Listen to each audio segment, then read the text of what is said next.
और ऐसा हुआ, एक स्थिति हुई कि सारा मुंह गोबर से भर गया और सारी बिंदियां मिल गईं।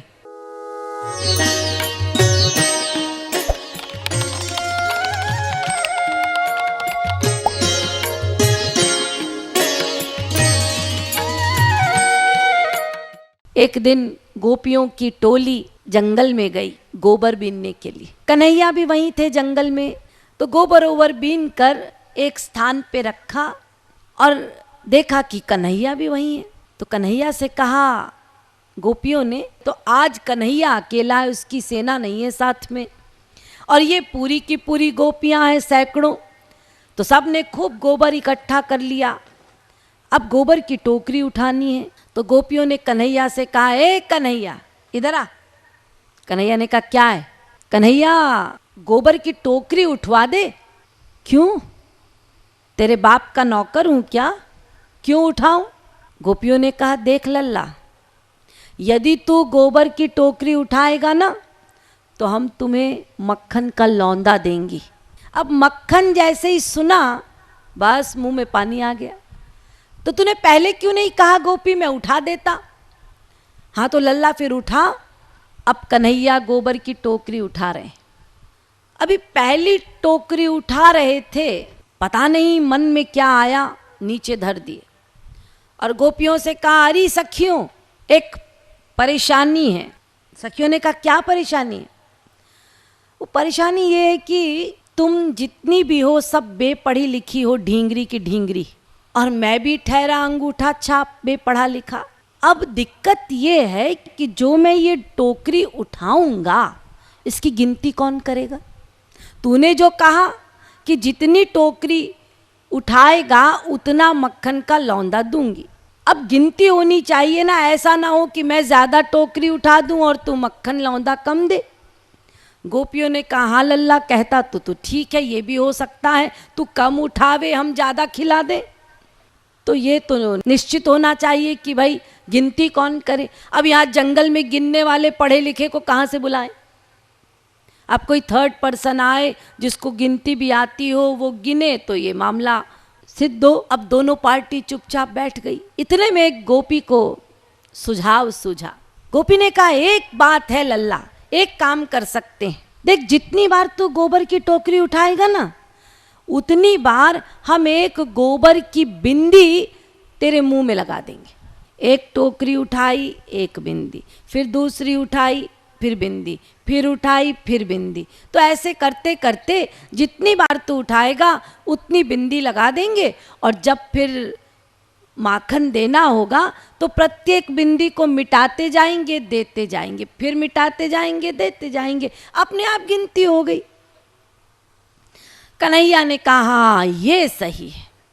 आप टोकरी पे टोकरी, टोकरी पे टोकरी वो छोकरियां उठवा रही हैं और छोटे से कन्हैया उठा रहे हैं और मुंह में बिंदी लग रही है गोबर की। सारे मुंह में बिंदी लग गई, भाल में लगने लगी, और ऐसा हुआ, एक स्थिति हुई कि सारा मुंह गोबर से भर गया और सारी बिंदियां मिल गईं। तो गोपियों ने कहा, कन्हैया बस हो गया, रख दे, और नहीं उठाना है, बस बस। कन्हैया ने कहा, क्या बस बस करती है, माखन दे। अरे लल्ला, क्या मैं यहाँ जंगल में माखन लिए लिए घूमती हूँ? अरे घर चल, वहाँ दही बिलोऊंगी, फिर माखन निकलेगा, फिर तुझको दूंगी। अब कन्हैया आगे आगे चल रहे हैं, पीछे पीछे पूरी गोपियाँ, और सब हंस रही हैं। अच्छा मजा चखाया, अब घर चल और मजा चखाएंगे। अब कन्हैया जाके एक गोपी के घर में बैठ गए और जिद कर रहे हैं, जल्दी से माखन ला।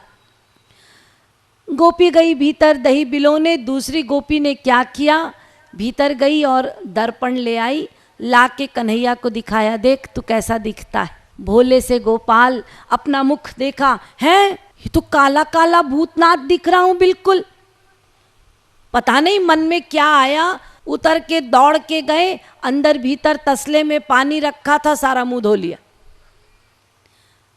और कहने लगे, अरे सखी माखन दे। कैसा माखन? कौन सा माखन? अच्छा बात बनाती है।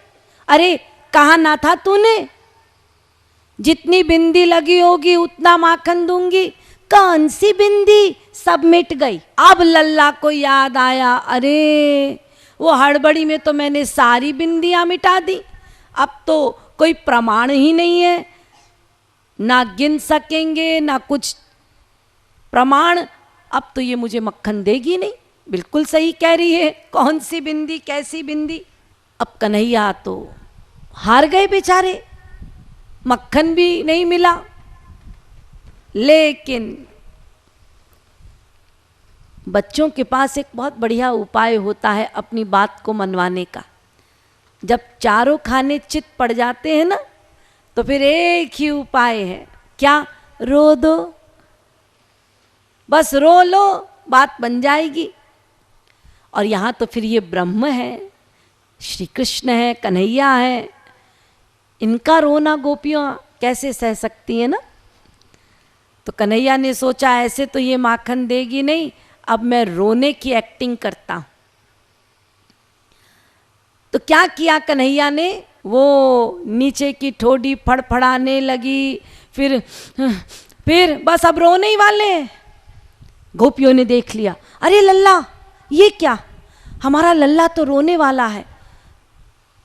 प्यार करती है ना, प्यार करती हैं, वो अपने जीवन धन को रोता हुआ नहीं देख सकती। गोपियों ने कहा लल्ला रोना नहीं। रोता क्यों है, क्यों रो रहा है? अरे तुझे माखन चाहिए ना, जरा से माखन के पीछे तू रोएगा? ले मटकी की मटकी लेके बैठ जा, जितना खाना है खा ले, घर भी ले जा, लेकिन रो मत, हम तुझे रोता हुआ नहीं देख सकती। तो इस प्रकार से वो भगवान भक्ति के अधीन होकर देखिए किस प्रकार से दास्ता कर रहे हैं।